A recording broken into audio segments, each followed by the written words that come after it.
The North African campaign of World War II was a critical theater of operations, where Axis and Allied forces fought for control over the Mediterranean region. By 1941, the deserts of Libya and Egypt had become the stage for intense clashes involving British Commonwealth troops, Italian divisions, and the German Afrika Korps under General Erwin Rommel. The British Western Desert Force had achieved early victories against the Italians, but the arrival of German reinforcements shifted the balance.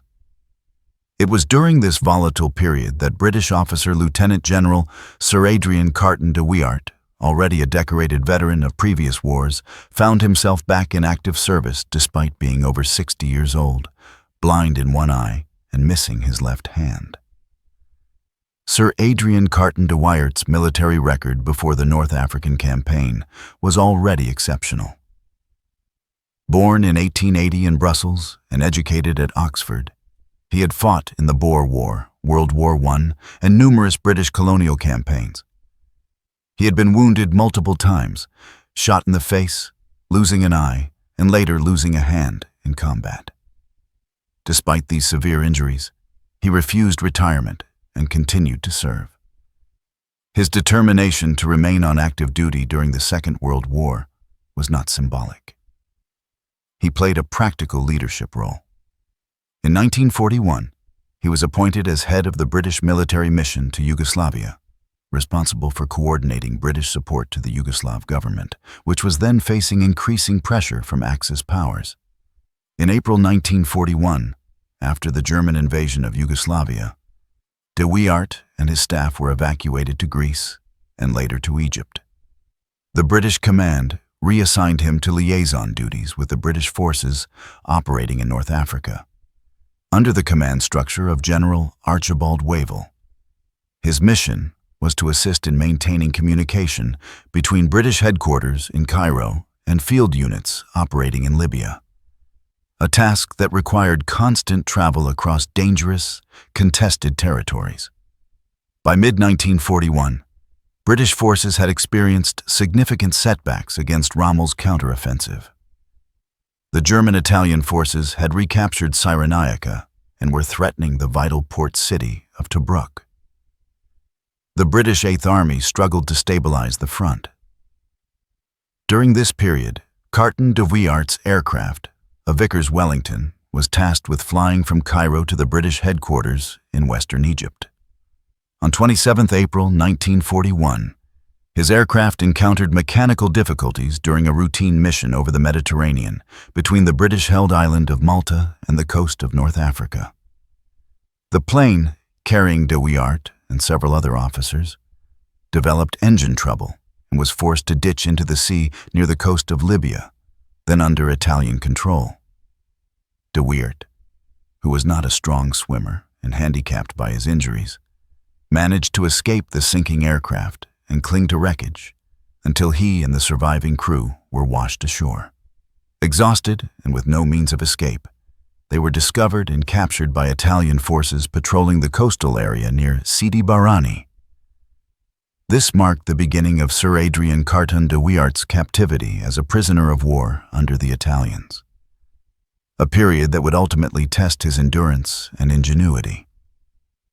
After his capture, he was transported under guard to Italian North Africa, where prisoners were held before being sent to the mainland. Due to his rank and status as a senior British officer, he was treated as a high-value prisoner. The Italians recognized him immediately. His distinctive eye patch, empty sleeve, and military reputation made him one of the most easily recognizable officers in the British Army. From the Italian perspective, the capture of a British general of de Wiart's stature was a significant propaganda opportunity. The Italian press briefly reported the event as a morale boost, emphasizing the capture of a man whom the Italians described as a legendary British officer. For de Wiart, however, the news coverage was irrelevant. His focus immediately turned toward understanding the situation he was in and considering potential escape opportunities. After several weeks in temporary holding facilities, he was transferred to Italy. During transit, British prisoners were typically moved by ship across the Mediterranean, escorted by Italian naval vessels to prevent rescue attempts by Allied submarines. Upon arrival in Italy, Wiart and other senior officers were sent to Villa Orsini, a temporary holding site near Sulmona, and later to Castello di Vincigliata, near Florence, which had been converted into a high-security prisoner-of-war camp for captured Allied generals. At the time of his arrival, the Vincigliata Castle, Camp PG-12, was already housing several prominent Allied officers, including Air Marshal Owen Boyd, General Richard O'Connor, General Philip Neame, and Major General Michael Gambier Parry, all captured during earlier North African battles. The Italians considered this group of prisoners to be among the most dangerous due to their military experience, leadership skills, and escape potential. As a result, Vincigliata was equipped with reinforced security, guard towers, and patrols. For Carton de Wiart, captivity represented both a professional frustration and a personal challenge. He had survived numerous wars, endured severe wounds, and now found himself sidelined by circumstance. Despite his age, 61 at the time, his mindset remained active and combative. Within weeks of his arrival, he began to assess the security of the castle, studying the guards' routines, the structure of the walls, and potential weak points. His background as a career soldier and his stubborn refusal to accept defeat made him a natural leader among the prisoners. The conditions at Vincigliata were relatively better than at standard POW camps due to the high rank of the inmates. Officers were allowed limited correspondence, provided with basic food, and could walk in the courtyard under supervision. However, the sense of confinement weighed heavily on men who had spent their lives commanding troops and making decisions on the battlefield. Conversations among the prisoners frequently revolved around attempts to regain their freedom and rejoin the war effort. De Wiart's capture also had implications for British intelligence operations. The War Office in London received reports confirming his capture through the Red Cross, which coordinated prisoner lists between the warring nations. The British government recognized that his loss was significant, but assumed he was safely detained under Geneva Convention protections for officers. Few knew that De Wiart himself would never accept imprisonment as a permanent condition. During the early months of captivity, prisoners at Vincigliata were monitored by both Italian military guards and the Carabinieri, Italy's military police force. The guards were generally disciplined, but often underestimated their captives' ingenuity. De Wiart observed their routines with precision, noting when shifts changed and how patrols moved through the courtyard. Despite his physical limitations, he maintained an active role in evaluating possible escape routes. Meanwhile, the broader war situation in North Africa continued to shift. By late 1941 and early 1942, Rommel launched another series of offensives, pushing British forces eastward toward Egypt. Tobruk fell in June 1942, delivering a major blow to Allied morale. These developments reached the prisoners at Vincigliata through smuggled news reports and Red Cross parcels. De Wiart understood that the longer he remained in captivity, the less likely he was to make a meaningful contribution to the ongoing war. His interactions with other officers helped lay the groundwork for what would later become one of the most remarkable escape attempts of the war. The group at Vincigliata included several men experienced in military engineering and planning. They began discussing methods of tunneling, disguising their activities from guards, and securing civilian clothes and maps. De Wiart's role was both inspirational and practical. His leadership experience provided structure to the discussions, and his unrelenting willpower motivated others. While all of this planning occurred later, the foundation for it began with De Wiart's capture and transfer to Italy. Every event from the moment his aircraft went down in the Mediterranean to his arrival at Vincigliata shaped his mindset and resolve. His experience as a soldier accustomed to adversity ensured that he viewed captivity not as a defeat, but as a temporary obstacle. From the Italian side, prisoners like Wiart were considered valuable bargaining chips for potential exchanges. Italian officials sometimes entertained the idea of using captured generals in diplomatic negotiations with the Allies, though such plans rarely materialized. Italy, under Mussolini's leadership, was still aligned closely with Nazi Germany, and by 1942, the Axis partnership was heavily dependent on German strategic direction.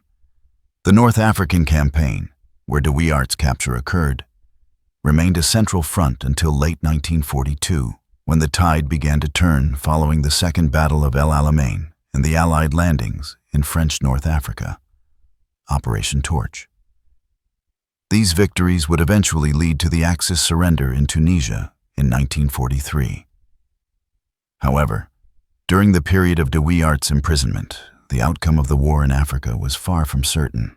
For Sir Adrian Carton de Wiart, his capture in North Africa represented not the end of his contribution to the war, but the beginning of an extraordinary personal struggle that combined resilience, strategic thinking, and defiance.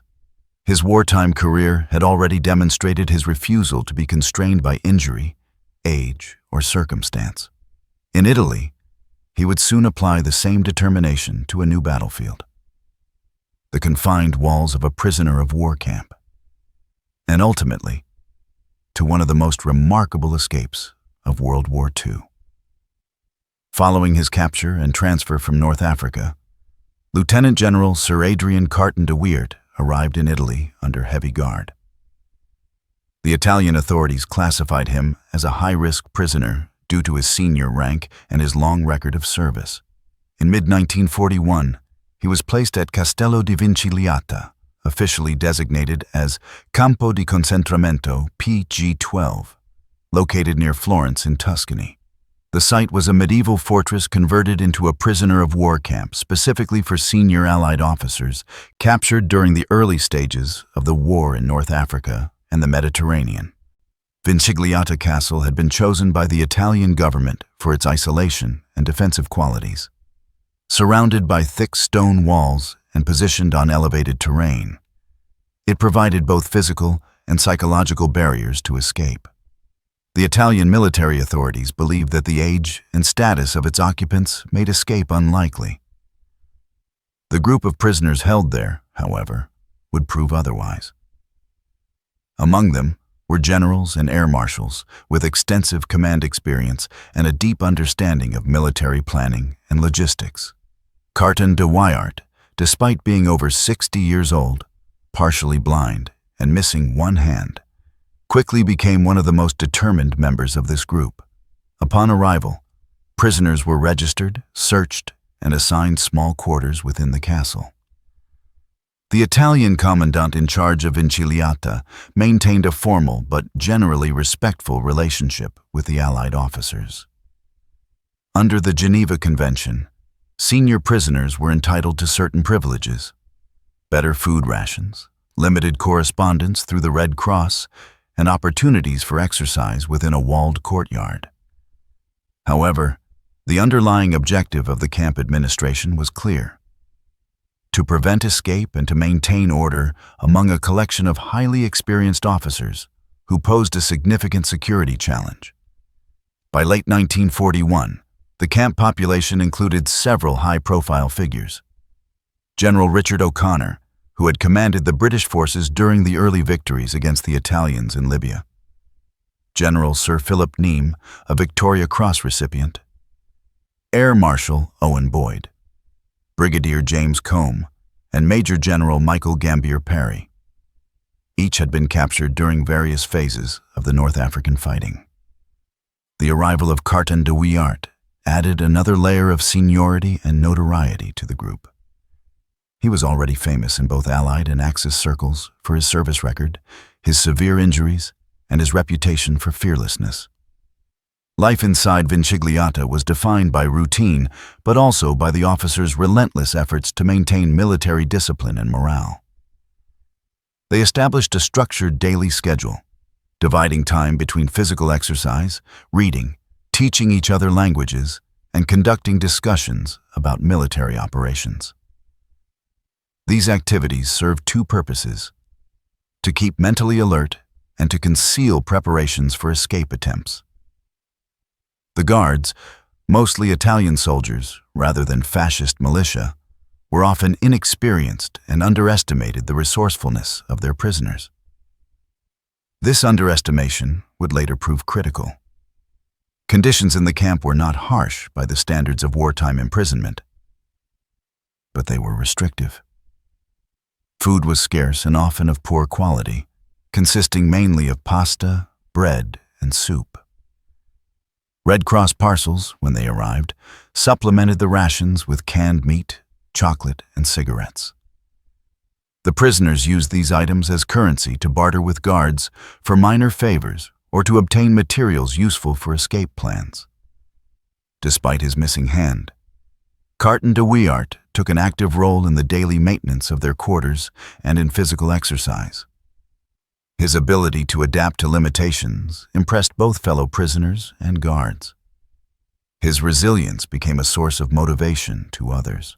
Security within Vincigliata consisted of multiple layers.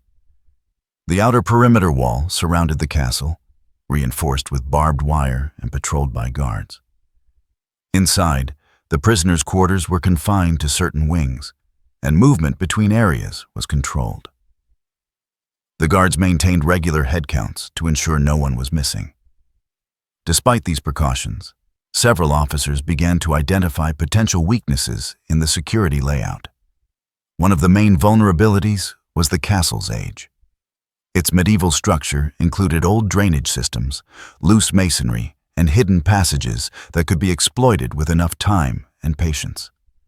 Carton de Wiart quickly joined discussions among the officers regarding the feasibility of an escape.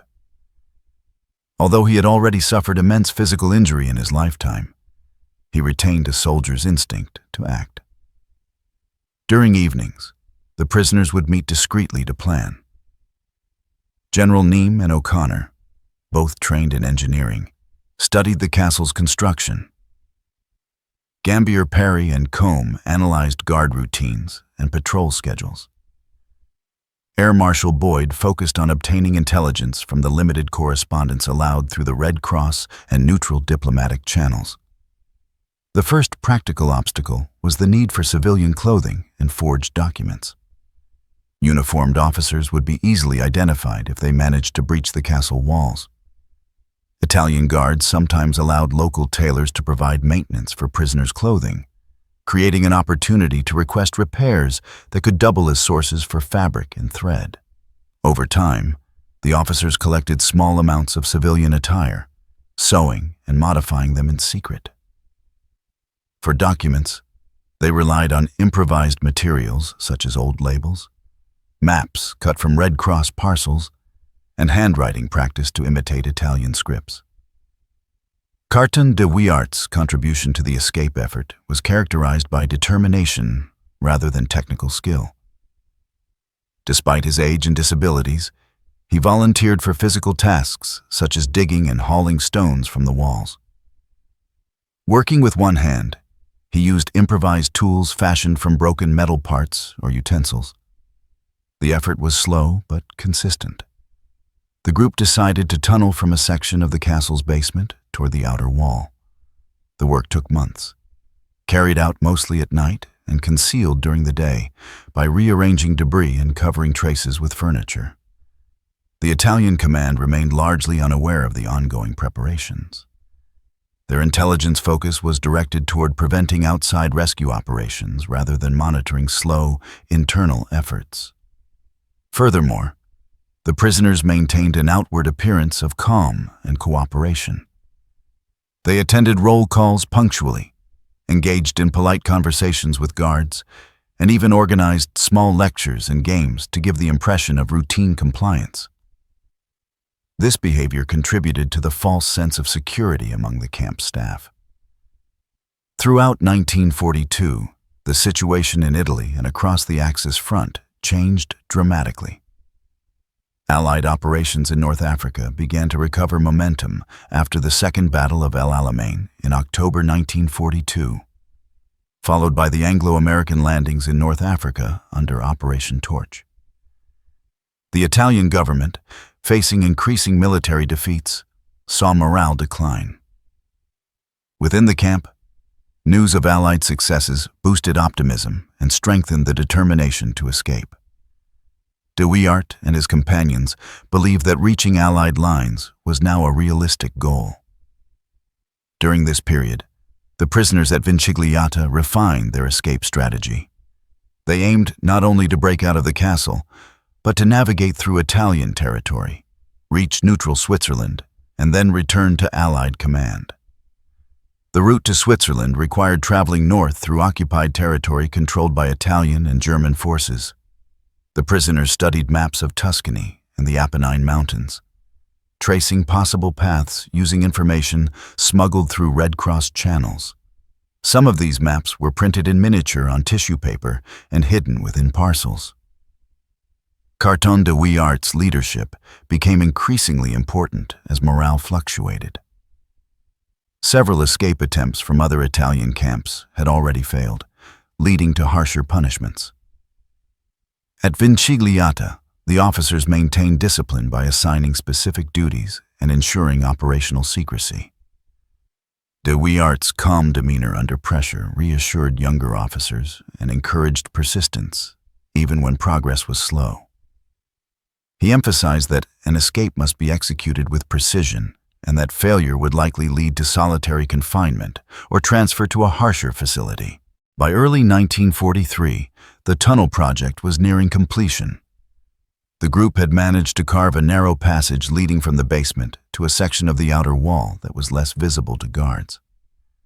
They also prepared disguises and memorized cover stories in Italian. Each officer was assigned a specific role during the escape. De Wiart, despite his physical limitations, refused to be left behind. His determination to participate personally symbolized the spirit of resistance that characterized the group. In March 1943, the escape was attempted. 6 officers, including Carton de Wiart, General Neame, and General O'Connor, successfully exited the castle through the tunnel during nighttime. They crawled through mud and debris, emerging outside the walls after several hours of effort. Once outside, they moved cautiously through the countryside, avoiding main roads and relying on compasses and rough maps. Their objective was to reach the Swiss border, nearly 400 kilometers away. The group divided into smaller pairs to reduce the risk of detection. The Italian authorities discovered the escape only after the morning roll call, triggering a widespread search. Local police, Carabinieri units, and fascist militia were mobilized across the region. Despite the large-scale pursuit, the prisoners managed to evade capture for several days. They traveled mostly at night, hiding during daylight hours in abandoned buildings or forests. The mountainous terrain, harsh weather, and limited supplies posed constant challenges, especially for De Wiart, whose injuries made long-distance movement painful and slow. After more than a week on the run, their luck ran out. Near Bologna, exhausted and short on food, the group encountered local farmers who reported their presence to authorities. Italian patrols captured them shortly afterward. The officers were returned to Vincigliata under tighter security. Although the escape had failed, it deeply embarrassed the Italian military, as it demonstrated that even their most secure facility could be breached by determined prisoners. For De Wiart and his companions, the return to captivity did not diminish their resolve. The Italians, wary of further attempts, imposed stricter controls but treated the officers according to the Geneva Convention. Despite the disappointment, morale inside Vincigliata remained relatively strong. The officers took pride in having demonstrated initiative and courage in the face of adversity. Carton de Wiart, reflecting on the experience, viewed the failed escape as preparation for future opportunities. Later in 1943, The political situation in Italy deteriorated further. The Allied invasion of Sicily in July and Mussolini's removal from power in late July signaled the collapse of fascist control. These events would eventually lead to an unexpected change in circumstances for all prisoners, including Carton de Wiart. The fall of the Mussolini regime opened new pathways for diplomatic contact and potential release. But the instability also brought risks as German forces moved quickly to occupy Italian territory. At Vincigliata, uncertainty grew among prisoners and guards alike. The Italian officers who once strictly enforced regulations began to show signs of hesitation, unsure of who would control the region next. The changing political landscape would soon set the stage for the next phase of Carton de Wiart's extraordinary wartime experience. An eventual journey through occupied Italy and the events that would lead to his rescue. By early 1943, Sir Adrian Carton de Wiart and his fellow prisoners at Vincigliata Castle, PG-12, had already experienced nearly 2 years of captivity under Italian control. The escape attempt in March 1943 had ended in recapture, but it had demonstrated both the feasibility and the weaknesses of their methods. The prisoners' determination to escape was not diminished by failure. Instead, it evolved into a more sophisticated and calculated operation, one that would eventually lead to one of the most improbable successes of the Second World War. After their recapture, the 6 officers, Carton de Wiart, General Sir Richard O'Connor, General Sir Philip Neame, Air Marshal Owen Boyd, Brigadier James Combe, and Major General Michael Gambier Parry, were placed under strict observation. The Italian command increased the number of guards, introduced additional wire fencing, and enforced more frequent roll calls. Despite these measures, the prisoners immediately began reassessing what had gone wrong and how future attempts could be improved. The Italian authorities underestimated the psychological resilience and discipline of these men, who had spent their entire professional lives confronting challenges under extreme conditions. The renewed planning began under the guise of routine activities. The officers knew that open discussions about escape would be risky. Guards frequently listened in on conversations, and searches were conducted irregularly. Instead, they held informal discussions while engaging in permitted activities such as walking in the courtyard or repairing personal items. The group concluded that a tunnel was no longer a viable method, as Italian engineers had examined and sealed the previous one. They began exploring alternative routes, including the possibility of using disguises or bribery to move beyond the castle grounds. Carton de Wiart played an essential leadership role in maintaining morale and focus. Though his physical condition limited his capacity for manual labor, his experience and tactical understanding shaped the planning process. He emphasized that any successful escape must rely on deception, patience, and an understanding of the local environment. Unlike younger prisoners, he was not driven by impatience, but by methodical determination. He also insisted that the group's planning should account for the realities of wartime Italy: language barriers, food shortages, and the growing German presence throughout the country. The Italian guards at Vincigliata, many of whom were poorly paid conscripts, became potential sources of information. Some were sympathetic toward the prisoners or simply indifferent to the war's ideological motivations. The officers began to gather intelligence through casual conversations, learning about guard shifts, local geography, and the nearest towns. Cigarettes and coffee from Red Cross parcels became useful tools for building rapport. The prisoners' behavior, polite, disciplined, and predictable, helped lower the guards' suspicions over time. The turning point in the escape planning came in July 1943, when the political situation in Italy underwent a dramatic transformation. The Allied invasion of Sicily under Operation Husky began on the 9th of July, and by the end of the month, Mussolini had been overthrown by the fascist Grand Council. King Victor Emmanuel III appointed Marshal Pietro Badoglio as prime minister and initiated secret negotiations with the Allies for an armistice. The Italian army and civil authorities entered a period of confusion and indecision.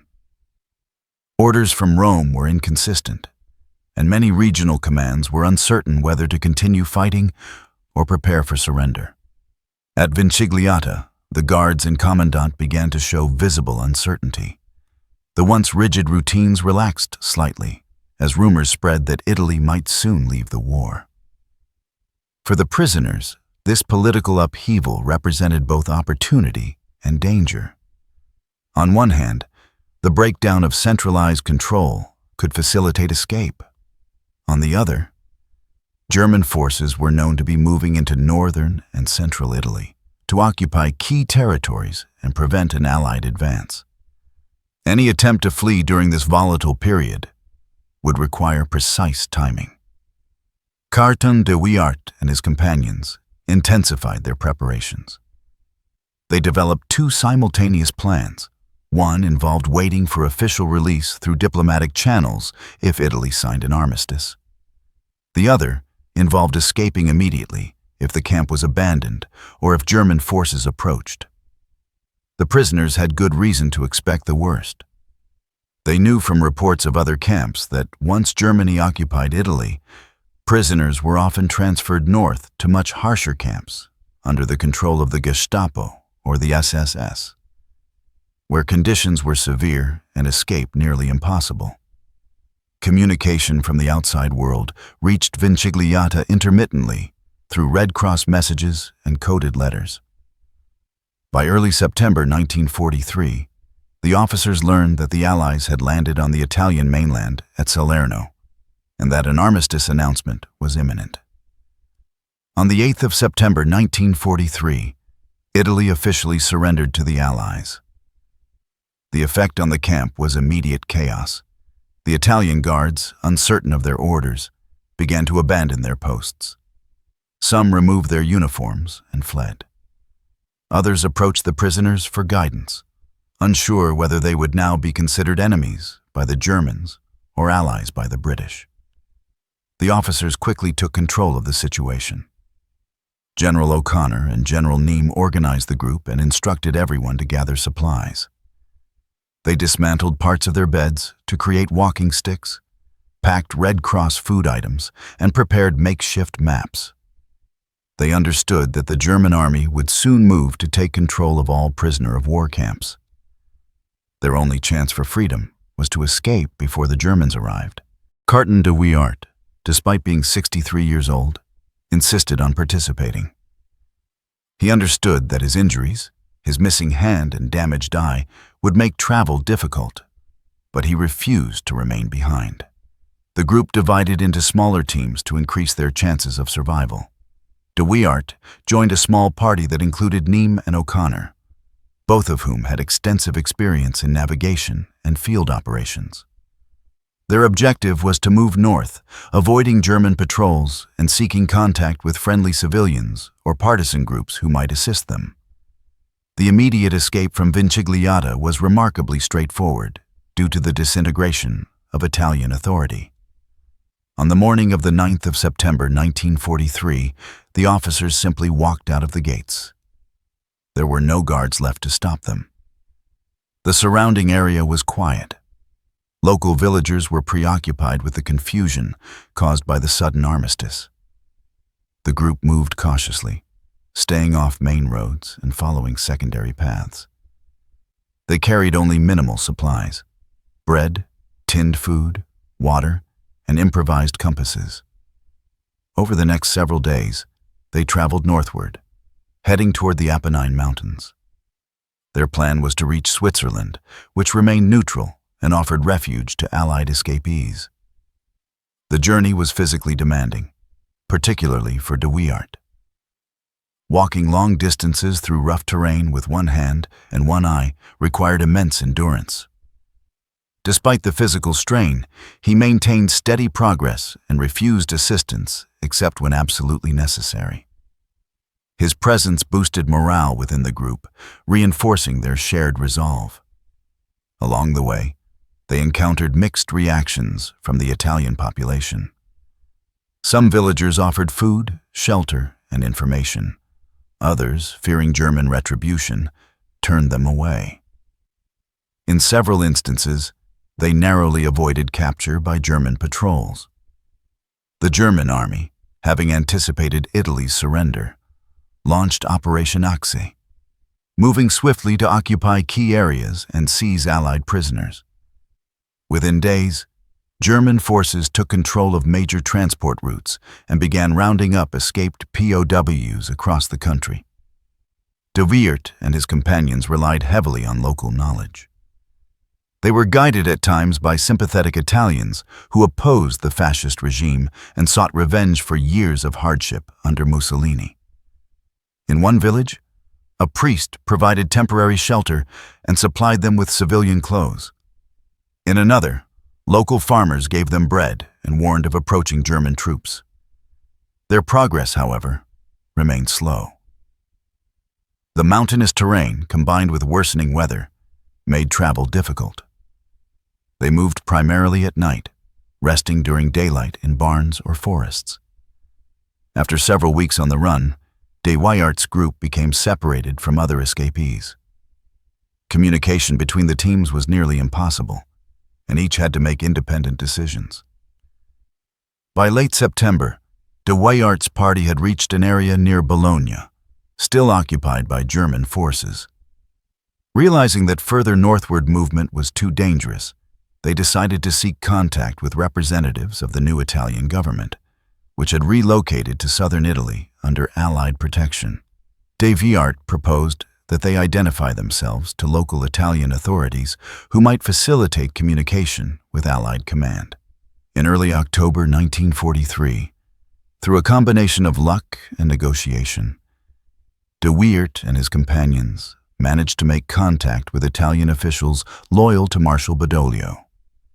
These officials, seeking to demonstrate cooperation with the Allies, arranged for Wiart and the other officers to be escorted safely to Rome, which was then under complex political circumstances, nominally under Italian control but surrounded by German forces.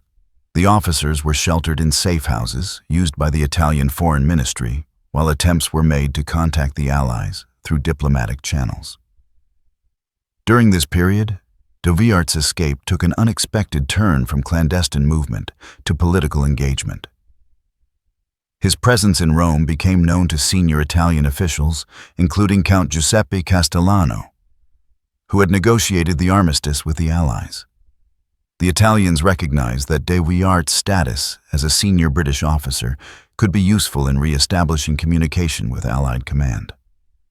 After several weeks of negotiation, arrangements were made for him to be flown to Allied-controlled territory in southern Italy.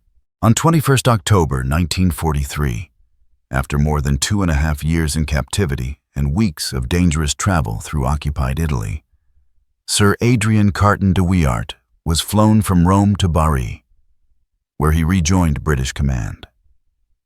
His survival and successful return were regarded as extraordinary achievements given his age, physical condition, and the chaotic circumstances of Italy's collapse. He immediately filed detailed reports on the conditions of POW camps, Italian military morale, and the German occupation, which proved valuable to Allied intelligence. The escape from Vincigliata was not only a personal triumph for Wiart, but also a rare example of how discipline, coordination, and experience could overcome overwhelming obstacles. His escape symbolized the resilience of Allied officers during one of the most unstable phases of World War II. Despite his severe injuries, his unwavering sense of duty and his ability to adapt to shifting political and military realities ensured that he remained an active participant in the war effort, even after years of imprisonment. In the months following his escape, Wiart was reassigned by the British government to serve as a special representative in diplomatic missions involving Italy and later China, reflecting his extensive experience and reputation for integrity.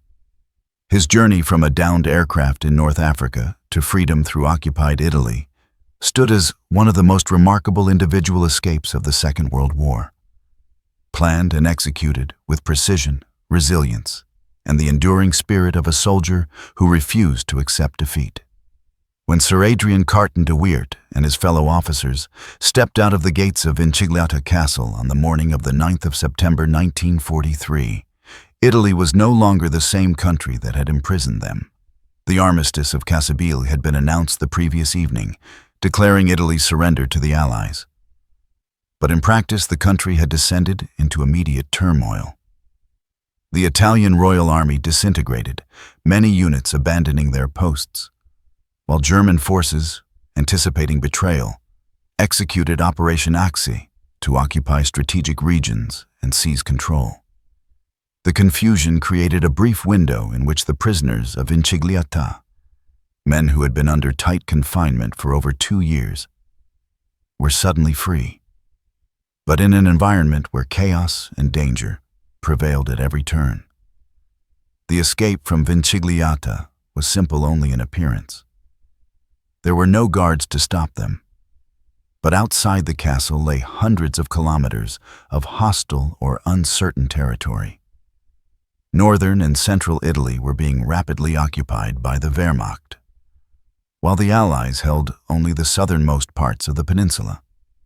To reach safety, the escaped officers had to cross a country without reliable allies, communications, or transport. Sir Adrian Carton de Wiart, now 63 years old, one-eyed and one-handed, faced the most demanding physical challenge of his life. His objective was not only to survive, but to reach Allied lines or make contact with friendly Italian officials who could help him rejoin the British command. Immediately after leaving the castle, the group of senior officers divided into smaller units to avoid detection. De Wiart joined General Sir Richard O'Connor and General Sir Philip Neame, both of whom had extensive experience navigating difficult terrain. Their plan was to move north toward Switzerland, which remained neutral, rather than south toward Allied lines, which were still far away and blocked by German divisions. They reasoned that once in Switzerland, they could contact British authorities and be repatriated. The first days of the journey were spent traversing the Tuscan countryside, avoiding main roads and populated areas. Food and water were scarce. They carried limited supplies from their Red Cross parcels, mainly biscuits, chocolate, and condensed milk. At night, they slept in barns or abandoned buildings. During daylight hours, they hid in olive groves or wooded areas to avoid being spotted by German patrols, who had begun setting up roadblocks and checkpoints across central Italy. Italian civilians were crucial to their survival. Many locals, disillusioned with Mussolini's regime and fearful of German occupation, chose to help Allied escapees despite the risks. In the village of Pontassieve, near Florence, the group found temporary shelter with a sympathetic family who provided food and clothing. They replaced their tattered uniforms with simple civilian garments, jackets, trousers, and caps that would help them blend in as peasants. Carton de Wiart's missing hand and eye patch made him instantly recognizable, so he wore a scarf and kept his injured arm inside his coat to avoid drawing attention. Despite these precautions, the journey was perilous. German troops were conducting large-scale operations to secure communication lines from Florence to Bologna, and Italian fascist militia groups loyal to the Repubblica Sociale Italiana were collaborating with them. These forces were under direct orders to arrest any escaped Allied prisoners. The Wehrmacht also began broadcasting radio messages warning civilians that assisting POWs would be punished by execution. The group moved primarily on foot, guided by maps that had been smuggled into Vincigliata by the Red Cross. These maps, printed on thin paper and disguised inside food parcels, provided basic topographical information but lacked detail on rural terrain. Navigation depended largely on local knowledge. In one instance, a farmer guided them through a series of trails in the Apennine foothills, warning them of German patrols operating nearby. Another local priest offered them sanctuary for a night in his rectory, providing bread and wine before directing them toward less traveled routes. As they advanced northward, they witnessed the disintegration of Italy's infrastructure. Railway lines were bombed, bridges destroyed, and refugee movements increased. The escapees saw evidence of both German reprisals and partisan uprisings. Entire villages had been evacuated or burned following resistance activity. For the Allied officers, these scenes underscored the complexity of the political situation. Italy was no longer a unified state, but a battleground between occupying German forces, the new Badoglio government, and local resistance groups. The physical demands of the journey were severe. Carton de Wiart's age and injuries made each step difficult. His companions often urged him to rest, but he refused to slow their progress. He walked using a makeshift wooden stick for support, covering long distances despite recurring pain. His perseverance was a source of inspiration to the others, who recognized that his resolve symbolized the Allied spirit they were all fighting for. By late September 1943, the group had reached an area near Bologna, which had already come under German control. Moving further north was now too dangerous. Reports circulated that German forces had captured many escaped POWs and were transferring them to camps in Germany and Poland. The officers decided to alter their plan. Instead of heading to Switzerland, they would attempt to contact representatives of the new Italian government, led by Marshal Pietro Badoglio, which was cooperating with the Allies from the south. Through cautious inquiries and the help of local contacts, the officers learned of intermediaries connected to Italian officials still loyal to the king. These officials, operating in secrecy, were attempting to establish communication with Allied intelligence. After several days of travel, the group made contact with an Italian intermediary near Florence who claimed to represent the foreign ministry. The intermediary arranged safe passage to Rome, promising that the government in exile was seeking to secure Allied protection for senior prisoners. Although the promise carried risk, the officers had little alternative. The journey to Rome was undertaken partly by foot and partly by improvised transport. Using forged travel passes and the chaos of wartime movement, they boarded freight trains and trucks carrying refugees. In one instance, de Wiart's group hid among crates of produce being transported to markets in Rome. The journey took several days, during which they passed through areas patrolled by German troops.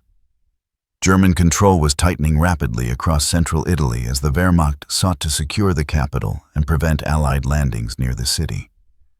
When they arrived in Rome in early October 1943, the city was in a state of uncertainty. The Badoglio government officially controlled the area, but German forces had surrounded the capital and occupied key positions, including airfields and communication centers. Italian military units were disorganized, and the population was struggling with shortages and confusion. Despite the dangers, sympathetic Italian officials from the Ministry of Foreign Affairs provided shelter to the escaped officers.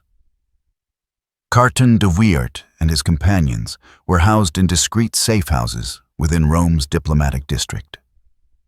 The Italians, aware of the value these British generals could hold for negotiations, treated them with respect but kept their movements restricted for security reasons. They provided civilian clothing, identity papers, and limited access to information about the war. De Wiart, pragmatic and disciplined, remained focused on re-establishing contact with the Allies. He recognized that the longer they stayed in Rome, the greater the risk of discovery by German intelligence, which was already searching for escaped prisoners. Communication with Allied command was established through Count Giuseppe Castellano, a senior Italian officer who had negotiated the Italian Armistice with General Eisenhower. Castellano saw the return of these British officers as an opportunity to strengthen Italy's position with the Allies.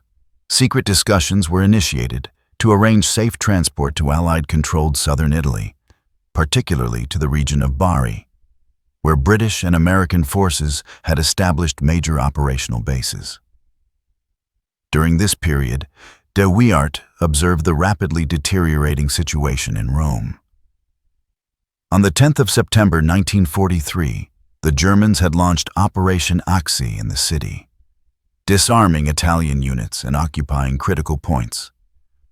The Italian royal family and senior members of the government had already fled south to Brindisi. By October, German control of the capital was almost total. The Italian officials assisting de Wiart operated under constant threat of arrest. Efforts to evacuate the British officers became increasingly urgent. German intelligence agents, including members of the Abwehr and the SS, were conducting systematic searches for escaped POWs. Several Allied escapees were captured in and around Rome during this time. To minimize risk, de Wiart and the others were moved several times between different safe houses, often under cover of night. Italian officials coordinated with neutral diplomats, including representatives from the Vatican and Switzerland, to ensure that their presence remained concealed. By late October, arrangements for extraction were finalized. The plan involved moving the officers to an airfield near Foggia, in southern Italy, which was under Allied control. Transportation would be provided by Italian personnel who had switched allegiance after the Armistice. On 21 October 1943, a small aircraft was arranged to take off from a makeshift landing ground near Rome. De Wiart, accompanied by Generals O'Connor and Neame, boarded the aircraft under tight secrecy. The flight crossed the front lines without incident, landing safely at Bari, where British forces received them. The successful evacuation of Sir Adrian Carton de Wiart from occupied Italy marked the end of one of the most extraordinary escape journeys of the Second World War. From his capture in North Africa to imprisonment at Vincigliata, his escape during Italy's collapse, and his navigation through a country under simultaneous occupation and rebellion, de Wiart's survival had defied overwhelming odds. His conduct throughout demonstrated military discipline, intelligence, and unyielding determination.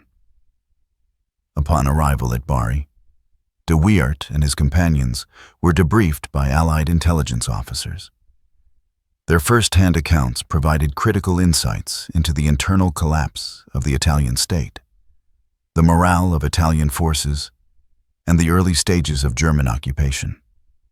These reports contributed to Allied planning for further operations in Italy, including the push northward through the Gustav Line and the liberation of Rome in 1944. For de Wiart personally, the journey through occupied Italy was both a test of endurance and a demonstration of his lifelong dedication to duty. Even after enduring years of imprisonment, physical disabilities, and extreme fatigue, he had continued to think and act as a soldier. His calm leadership and ability to adapt to constantly changing conditions made his escape not just a feat of survival, but a study in military resilience under pressure. After his recovery in southern Italy, the British government assigned him new responsibilities, recognizing the value of his experience and contacts. He later played a diplomatic role as the British representative to China, tasked with managing relations during the final years of the war. His journey through Italy became a model for Allied personnel trapped behind enemy lines. Proof that escape and survival depended on discipline, adaptability, and an unwavering sense of purpose. Sir Adrian Carton de Wiart's passage through occupied Italy encapsulated the broader struggle of the war. Shifting alliances, collapsing regimes, and the enduring determination of individuals who refused to yield. For the British and Allied command, his escape reinforced morale and provided a tangible example of courage and leadership in the face of impossible circumstances. When Sir Adrian Carton de Wiart's aircraft touched down at Bari on the 21st of October 1943, It marked the end of a 2-year ordeal that had taken him from the deserts of North Africa to the mountains and cities of occupied Italy. The successful extraction from Rome to Allied-controlled territory represented more than personal survival. It provided the Allies with valuable intelligence and a morale boost at a crucial stage of the war in the Mediterranean. At Bari, he was immediately received by officers from the British Eighth Army, then under the command of General Bernard Montgomery. The Eighth Army had been driving northward since the Allied landings in Sicily, Operation Husky, and Salerno, Operation Avalanche, gradually pushing German forces into defensive positions along the Gustav Line. The newly liberated southern regions of Italy, including Bari and Brindisi, had become key logistical and administrative centers for Allied operations. Carton de Wiart, along with Generals O'Connor and Nimes, underwent detailed debriefings conducted by the British Military Intelligence Section, MI9, the department responsible for escape and evasion matters. These debriefings served multiple purposes. First, they sought to gather information about conditions in the Italian prisoner of war system and the state of Axis defenses within central and northern Italy. Second, they aimed to assess the scale of cooperation from Italian civilians and officials following the Armistice. De Wiart's group provided unique first-hand accounts, detailing the disorganization of Italian military structures, the rapid expansion of German occupation forces, and the willingness of ordinary Italians to assist Allied personnel despite severe risks. The intelligence reports compiled from these interviews became part of the official documentation used in the Allied military government of occupied Japan territories, AMGOT, which was responsible for administering liberated Italian regions. Carton de Wiart's insights were particularly valuable because they revealed how swiftly German forces had filled the power vacuum in central Italy after September 1943. He confirmed that the German occupation had been pre-planned and executed with precision, which reinforced Allied assessments of the Wehrmacht's operational capabilities even amid setbacks on the Eastern Front. Following his debriefing, Carton de Wiart was granted a period of medical evaluation and recovery. Decades of combat injuries had taken their toll, and his time in captivity had exacerbated chronic ailments. Despite these issues, his health remained surprisingly robust for a man of his age and history. British medical officers in Bari noted his determination to return to duty as soon as possible. His physical resilience continued to astonish those around him. He had survived numerous wounds, including the loss of a hand and an eye, yet displayed no sign of retirement or defeat. Within weeks of his recovery, senior officials in the British Foreign Office and the War Office discussed his future role. Although Carton de Wiart's combat career was effectively over, his extensive experience, diplomatic connections, and deep understanding of European and Asian political landscapes made him a valuable asset for wartime diplomacy. The government decided to appoint him to a special mission outside the Mediterranean theater, where his skills could serve British strategic objectives in Asia. By early 1944, he was summoned to London for consultations. The journey from Italy to Britain reflected the interconnected nature of global wartime logistics. He traveled first by air to Cairo, where he met officers of the Middle East Command, and then onward to Gibraltar before arriving in London. There, he was personally received by senior officials from the Foreign Office and Prime Minister Winston Churchill's staff. Churchill had long admired de Wiart's military service, dating back to the First World War when both men served under the British flag during the campaigns of 1914 to 1918. Now, in the midst of the Second World War, Churchill viewed him as a figure who could combine military credibility with diplomatic purpose. The Prime Minister offered him the position of British representative to Generalissimo Chiang Kai-shek, leader of the Republic of China, then one of the major Allied powers alongside Britain, the United States, and the Soviet Union. This appointment was strategically important. By 1944, the war in Asia had entered a critical phase. The Japanese were entrenched across large parts of China, and coordination between Allied powers in the Far East required careful diplomatic management. De Wiart's mission was to maintain close relations between Britain and the Chinese nationalist government, report on military developments in the China-Burma-India theater, and ensure continued cooperation in preparation for Japan's eventual defeat. Before departing for China, de Wiart received a full briefing from the Far Eastern Department of the Foreign Office. He was instructed to maintain regular communication with both the British Embassy in Chongqing, China's wartime capital, and the Supreme Allied Commander in Southeast Asia, Admiral Lord Louis Mountbatten. His appointment was formalized in early 1944, and by mid-year, he departed from Britain, traveling via India to reach Chongqing. His arrival in China placed him at the center of a complex geopolitical environment. The nationalist government was facing internal divisions, logistical shortages, and a growing communist insurgency under Mao Zedong. Japanese forces still controlled major coastal regions and large parts of central China. The Allied presence in the region, composed mainly of British, American, and Chinese troops, was struggling to coordinate supply lines over the hump. The air route over the Himalayas, connecting India to China. Carton de Wiart's role was primarily diplomatic, but it also required military judgment. He attended conferences with Chinese generals, observed field operations, and reported regularly to London on the state of Chinese morale and military readiness. His reports emphasized the difficulties caused by inadequate equipment, political infighting, and corruption within the nationalist ranks. Nevertheless, he remained committed to strengthening the Allied position in China and supporting the eventual defeat of Japan. His years in China further demonstrated his adaptability. Despite his injuries and age, he was now in his mid-60s. He maintained an active schedule, traveling between military installations, consulates, and diplomatic gatherings. Those who met him described him as direct, efficient, and unflinching.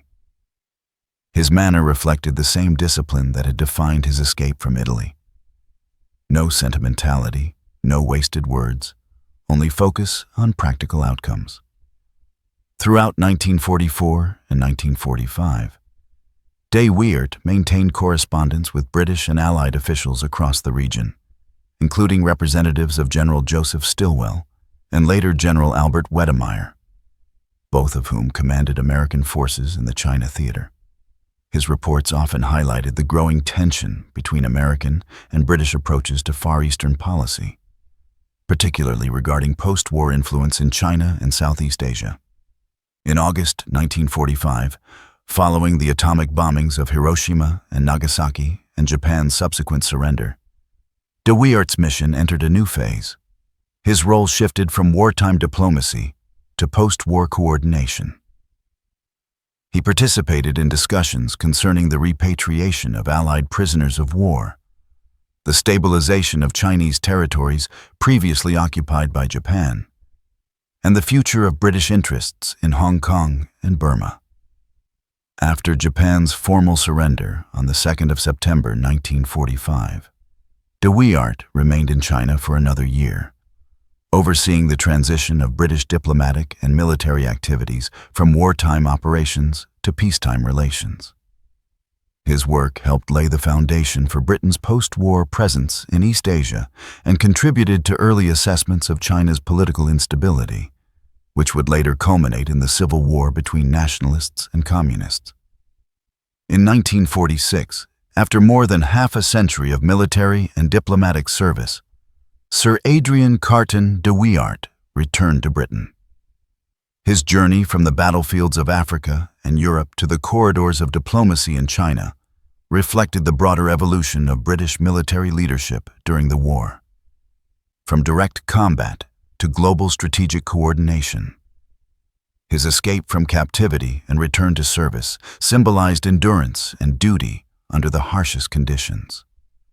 Following his return, he retired officially from active service with the rank of Lieutenant General. His memoir, Happy Odyssey, published in 1950, provided a factual account of his wartime experiences, including the detailed narrative of his imprisonment and escape from Italy. Written without embellishment, the book documented his lifelong commitment to military duty and his unbroken loyalty to the British Crown. The historical significance of his escape and subsequent return to Allied service lies not only in the individual achievement, but also in its broader implications.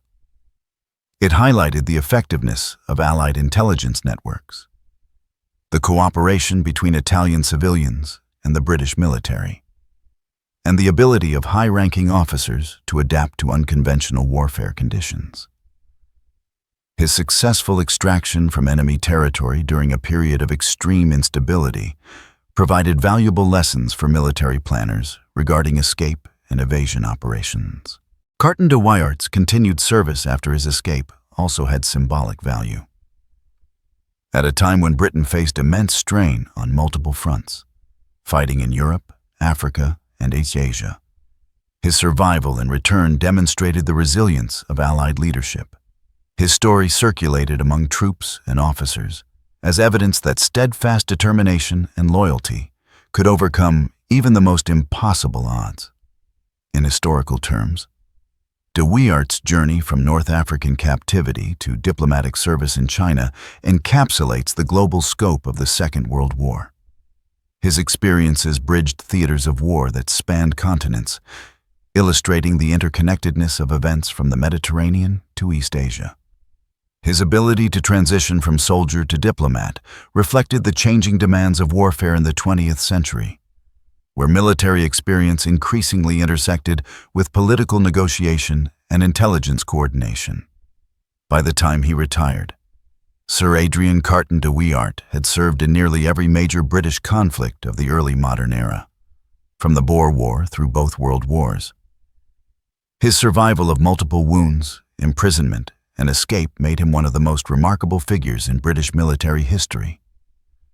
Yet he remained characteristically reserved about his achievements, often downplaying his exploits and focusing on the collective effort of the Allied forces. His escape from Italy remains one of the most incredible individual episodes of the Second World War, not because of luck or chance, but because it embodied the principles that guided the Allied cause: discipline, courage, and determination in the face of overwhelming adversity. Through his rescue and return to service, he reaffirmed the unbroken continuity of British command and contributed directly to the strategic and diplomatic outcomes that helped bring the war to its conclusion. Sir Adrian Carton de Wiart's life after the war was quiet. He settled in County Cork, Ireland, living in retirement until his death in 1963, at the age of 83. His legacy endured in military records, intelligence archives, and the memories of those who had served with him. The British Army continued to regard his escape and return as a model example of leadership under extreme conditions. In retrospect, his journey from capture to rescue was not merely a story of individual escape. It was a reflection of the broader resilience of the Allied command structure during one of history's most destructive wars.